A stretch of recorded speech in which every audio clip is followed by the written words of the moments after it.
नमस्कार, मी गिरिजा तुम्हा सगळ्यांचं मनपूर्वक स्वागत करते आपल्या जिव्हाळ्याच्या कार्यक्रमात स्पर्श वात्सल्याचा special partner Jagannath Gangaram Pednekar jewellers. आज आपण जाणार आहोत ठाण्यातल्या कोपरी परिसरातल्या साई एकविरा सोसायटीमध्ये आणि तिथे भेटणार आहोत परब कुटुंबियांना। आज आपण ज्या बाळाला भेटणार आहोत त्याची आई गणपती बाप्पाची मोठी भक्त आहे। लग्नाला काही वर्ष उलटून गेली तरी बाप्पा काही प्रसन्न होईना। अखेरीस 5 वर्षांनंतर गणपती बाप्पा प्रसन्न झाला आणि अगदी अंगारकीच्या दिवशी कुटुंबाला एक गुड न्यूज मिळाली आणि बाळाच्या जन्मानंतर अर्थातच आई बाबांनी त्याचं नाव ठेवलं श्रीतेज। भेटूया श्रीतेजला आणि परब कुटुंबियांना। स्पर्श सुखाचा बालपणाचा अनुभव चलाता स्पर्श वात्सल्याचा स्पर्श वात्सल्याचा स्पर्श वात्सल्याचा।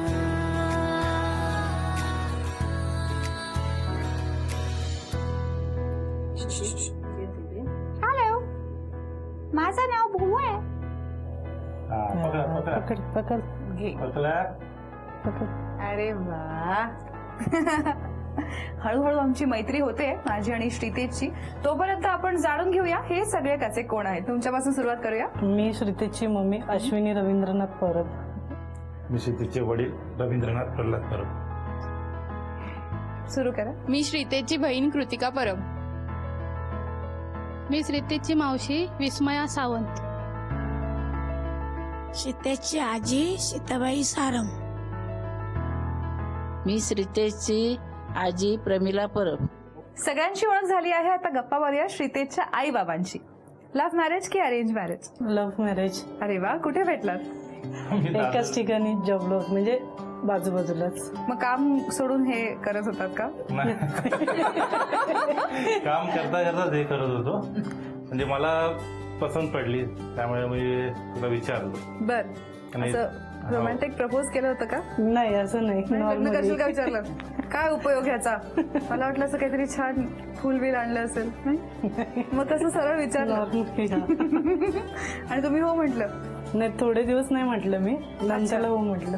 पण आधी नाही का म्हणाला होतात ना? म्हणजे थोडं प्रॉब्लेम होतं त्याच्यामुळे नाही म्हटलं मी, नंतरला म्हटलं घरी हा, असं थोडं. वाटलं होतं ऐकणार नाही? हा। ओके, आणि मग नंतर? मग घरचे पण तयार झाले, माझ्या पण घरचे आणि त्यांच्या पण घरचे। अरे वा, आणि लग्नानंतर किती वर्षांनी जन्म झाला श्रीतेजचा? 5 वर्षांनी।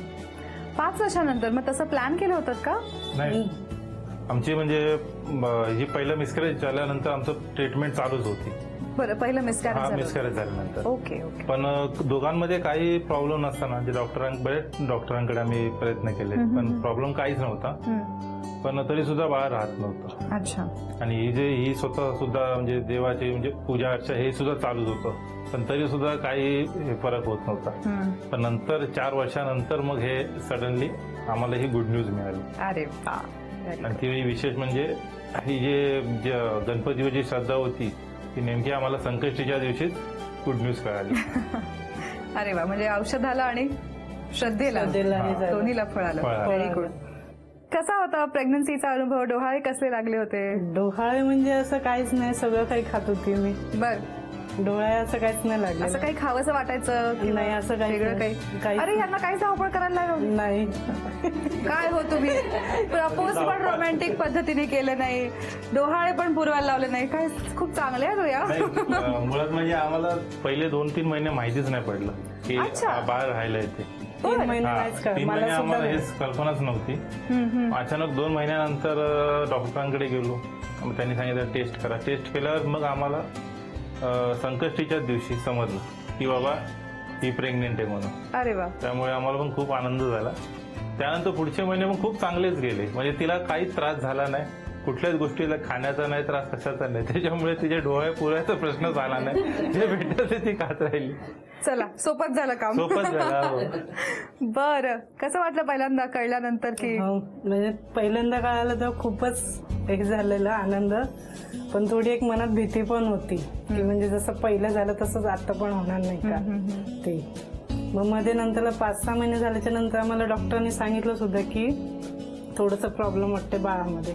बर, मग आम्ही टेस्ट वगैरे केल्या, मग ते नॉर्मल दाखवले। अरे वा, कमाल। आणि नॉर्मल पेक्षाही भारी? हो। वा वा वा। डिलिव्हरीच्या वेळेला काय प्रसंग होता? गडबड झाली का? धावपळ हो, झाली का? गडबड हो झाली. थोडी काय झाली? डिलिव्हरीच्या दिवशी मी फर्स्ट शिफ्ट होती माझी, तर मी कामाला निघून गेलो. ड्युटी वगैरे जॉईन केल्यावर मला अर्ध्या पाऊण तासाचाच कॉल आला की हिला हॉस्पिटलमध्ये ऍडमिट केलंय. बर. हा, हॉस्पिटलला गेल्यावर समजलं की ऍडमिट करून घेतलेलं आहे, पण सध्या तरी तिला अजून काही एवढा त्रास होत नाही, कळ वगैरे येत नाही. त्याच्यानंतर पूर्ण तो दिवस गेला. अच्छा. म्हणजे सकाळी 7:30 वाजल्यापासून पूर्ण संध्याकाळचे 10 वाजले हा. तरी काही नाही. बर. म्हणजे हिच्याबरोबर ज्या बाकी एक दुसऱ्या महिला आल्या होत्या 4-5, त्या एकेकाची 1-2 तासांनी डिलिव्हरी होऊन त्यांना मुलं पण झाली. आणि आम्ही सकाळपासून वाट आता होईल. लेबरच होत नव्हत्या. बर. हा. वाटच बघत होतात नुसती. हो.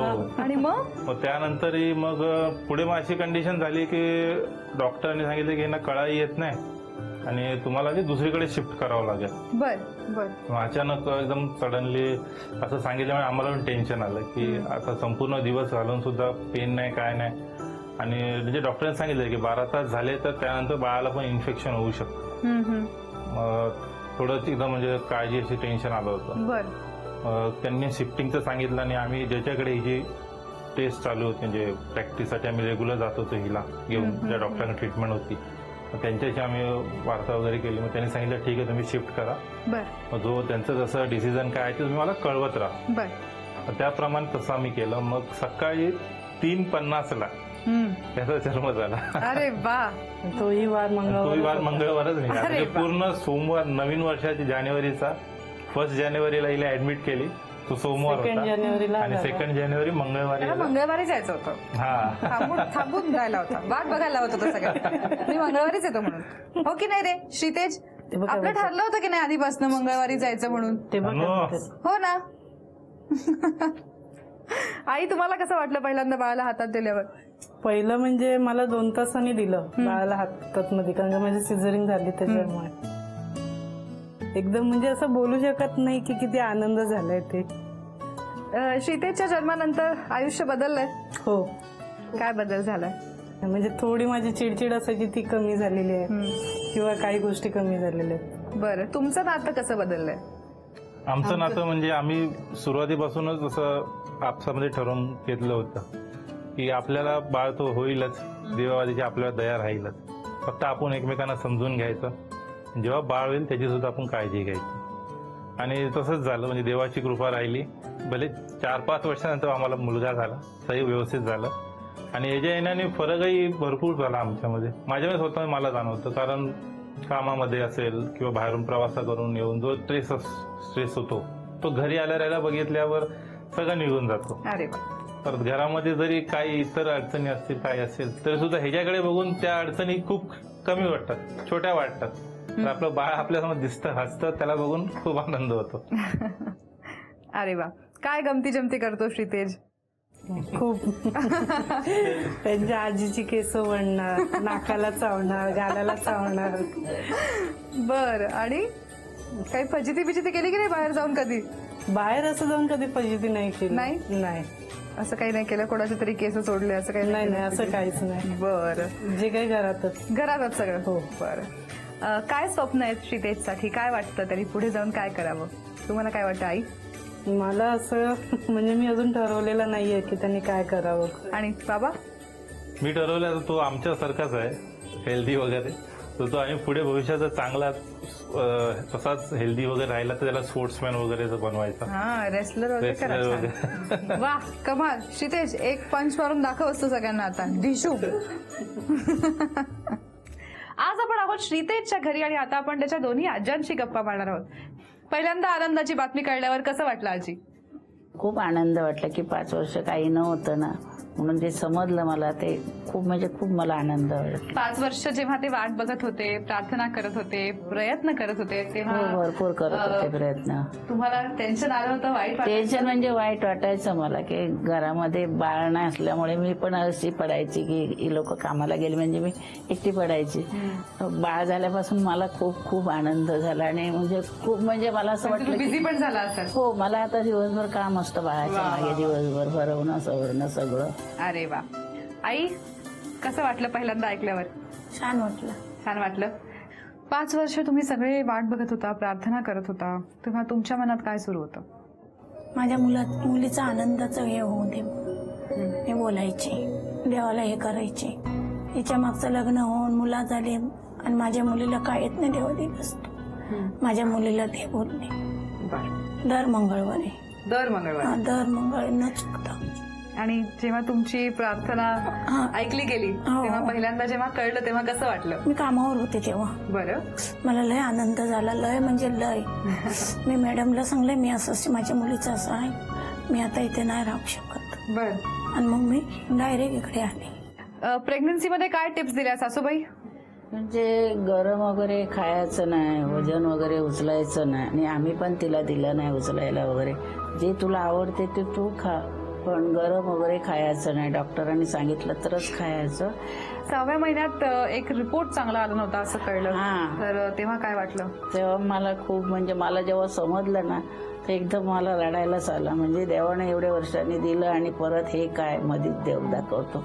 मी म्हटलं बघ गणपती राया तू मला दाखवलं चांगला दिवस, तसाच तो शेवटपर्यंत मला चांगला दिवस दाखव आनंदाचा.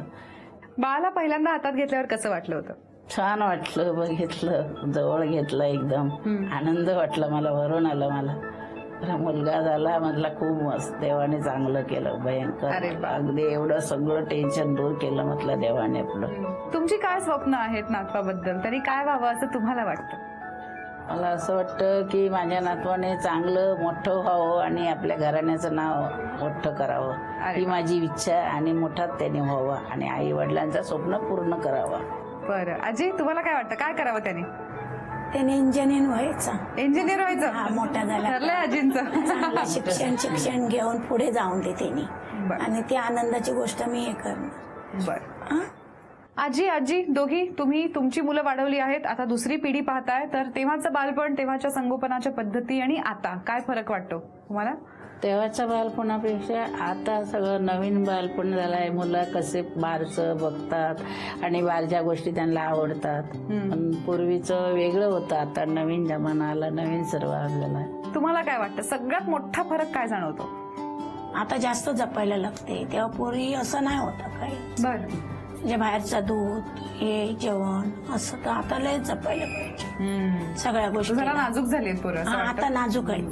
तेव्हा कशी आता मुला कशा पहिले आपण सगळं खाया बियायला आमच्या घरातलाच द्यायचो. सगळं व्यवस्थित टापटीप खाणं जेवण. आता जरा नाजूक झालीत मुलं. हा जपायला पाहिजे. आता वेळ आहे सगळ्यांबरोबर एक छोटीशी गंमत करण्याची. गंमत अशी की आपल्या सगळ्यांकडे होय आणि नाही असे लिहिलेले बोर्ड्स आहेत ना. आणि आता मी तुम्हाला सगळ्यांना काही प्रश्न विचारणार आहे आणि अर्थातच तुम्हाला त्या प्रश्नाचं होय किंवा नाही असं उत्तर द्यायचंय. कळलं सगळ्यांना? पहिला प्रश्न असा आहे की बाळ रडायला लागल्यानंतर पटकन उठून त्याला घ्यायला बाबा टाळाटाळ करतात का? नाही? अरे वा बाबा, फुल मार्क्स. बाळाने अंगावर शी किंवा शू केलीये का? होय, सगळ्यांच्या केली आहे जवळपास. Very good, good job. खेळता खेळता बाळाच्या हाताने एखादी छान कानफाडीत लागलीये का? हो नाही? लागली मागे आले. तुम्हाला नाही? मग नाही करा ना. हा. काय झालं होतं? आज मी आले ना याच्यासाठी, तेव्हा त्यावेळी केस ओढले आणि ह्याच्यावर एक मारली डिशू. रेसलर पक्का. बाळाला रमवण्यासाठी मोबाईलवर व्हिडिओज दाखवतात का आई बाबा? सगळे आई बाबा दाखवतात. नाही बाई? योग्य नाही आहे, पण बरवते वेळी खायला बघत नाही म्हणून जरा मोबाईल दाखवायचं लागतं तिला. अच्छा, म्हणजे थोडी सूट देऊया आपण त्यांना असं म्हणताय का तुम्ही? पण योग्य नाहीये ना खरं? नाही योग्य नाही, लहान आहे ना तो. बरोबर. होय किंवा नाहीची गंमत संपली आहे, पण एकंदर सगळ्यांच्या म्हणण्यावरनं 100 पैकी 100 गुण आहेत तुम्हा दोघांनाही. क्या बात आहे. तुम्ही दोघं तुमच्या नात्यात बदल झाला असं मगाशीच म्हणालात. अर्थातच आई बाबा झाल्यानंतर खूप जबाबदाऱ्या वाढतात आणि जोडीदाराकडनंच्या अपेक्षा सुद्धा बदलतात. तर तुमच्या काही अपेक्षा आहेत का एकमेकांकडनं आणि त्या कशा पूर्ण करणार आहात? तर आज सगळ्यांच्या साक्षीने आणि सगळ्यात महत्वाचं म्हणजे श्रीतेजच्या साक्षीने एकमेकांना काय प्रॉमिस कराल? इथून पुढे काय बदलणार आहात एकमेकांमध्ये? हात धरून करा बरं प्रॉमिस आज. रोमॅन्टिक पद्धतीने प्रपोज केलं नाही, आज रोमॅन्टिक प्रॉमिस करूनच टाका तुम्ही. मी शिकवते कसं करायचं, थांबा मी आईने मी शिकवते कसं करायचं. आणि तुम्ही त्यांच्याकडे बघा बरं, आणि त्यांना म्हणा स्वीट हार्ट. झालं आता बाळ झालं, आता कसं लाजताय. म्हणा स्वीट हार्ट, स्वीट हार्ट, मी तुला वचन देते की मी तुला वचन देते की हे वचन पाळेल. काय वचन देताय द्या. इथून पुढे काही प्रॉब्लेम असले की एकमेकांचं हे करू, सांभाळून घेऊ. सांभाळून घेऊ. त्या इतक्या लाजल्यात की त्यांना शब्दच सुचत नाही. आता तुम्ही छान दणदणीत प्रॉमिस करून दाखवा. बघा बरं त्यांच्या डोळ्यात, हा, आणि म्हणा माय लव्ह.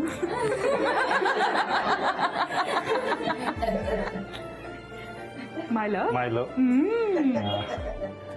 बाळाला आणि तुला आयुष्यभर खूप छान रीतीने सांभाळी. अरे वा. चला, श्रीतेजच्या आई बाबांनी त्याच्या साक्षीने एकमेकांना प्रॉमिस केलं आहे. आता त्यांच्याबरोबर एक मस्तपैकी गेम खेळूया. श्रीतेज आता 8 महिन्याचा आहे, त्याच्यामुळे काही महिन्यांनी त्याचा पहिला वाढदिवस येईल आणि वाढदिवसाची खूप तयारी करावी लागते. पहिला वाढदिवस मोठा करणार असालच तुम्ही त्याचा साजरा, तर रिटर्न गिफ्ट द्यावे लागतात आणि मग रिटर्न गिफ्टचं पॅकिंग करावं लागतं. तर आम्ही थोडीशी प्रॅक्टिस करून घेतोय तुमची. मी तुम्हाला काही गिफ्ट्स पॅक करायला सांगतोय. तिथे काही चंदेरी कागद ठेवले आहेत, इथे गिफ्ट्स आहेत, तिथे बांधायच्या रिबिन्स आहेत. तुम्हाला 2 मिनिटांच्या आत कमीत कमी 3 आहे असे पॅकेट्स पूर्णपणे रॅप करून त्याला रिबिन बांधायची आहे. ठीक आहे, सोपं आहे. नाही, मगाशी प्रॉमिस करताना कसा हात धरला होता एकमेकांचा, त्याचा एक हात धरून ठेवायचा आहे. आता तुमचा एकच हात मोकळा आहे, त्यांचा उजवा ना. पण आता या एका हाताने मिळून तुम्हाला हे रॅपिंग करायचंय. 2 मिनिटात कमीत कमी 3 गिफ्ट रॅप झाले पाहिजेत पूर्णपणे रिबिन बांधून. ठीक आहे, तुमची 2 मिनिटांची वेळ सुरू होते आता.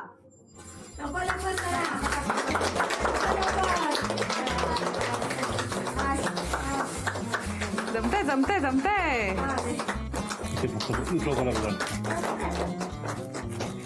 वा वा वा, कमाल. 30 सेकंद झालेत फक्त, भरपूर वेळ आहे अजून.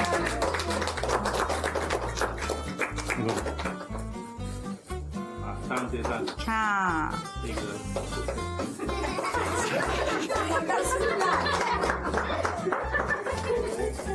त्याला माईक द्या ना.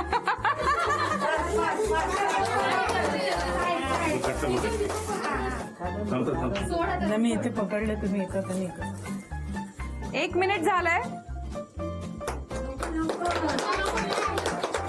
ते आपण जरा बाजूला ठेवूया. पकडले मी.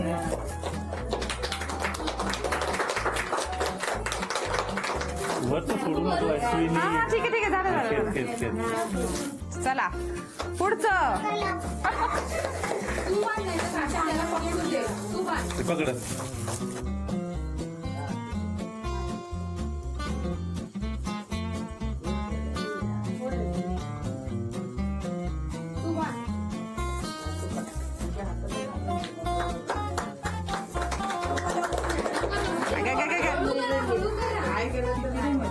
हा, आता त्या सांगतात तसं करा. शेवटचे 10 सेकंद उरलेत. 10, 9, 8, 7, 6, 5, 4, 3, 2, 1. वेळ संपली.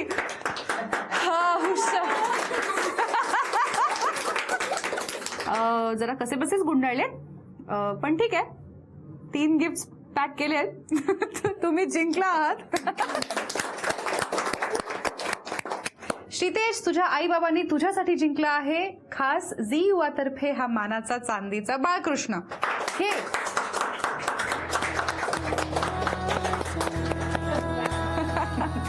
काहीच दिवसांनंतर गणपती बाप्पांचं आगमन होणार आहे, पण ह्या श्रींचं दर्शन जरा ऍडव्हान्स मध्ये झालं. आज श्रीतेजला आणि त्याच्या कुटुंबियांना भेटून खरंच खूप मजा आली. अशाच अनेक इटुकल्या पिटुकल्यांचं पहिलं बालपण साजरं करण्यासाठी आपण भेटणार आहोत पुढच्या भागात आपल्या जिव्हाळ्याच्या कार्यक्रमात, ज्याचं नाव आहे स्पर्श वात्सल्याचा. Special partner Jagannath Gangaram Pednekar jewellers.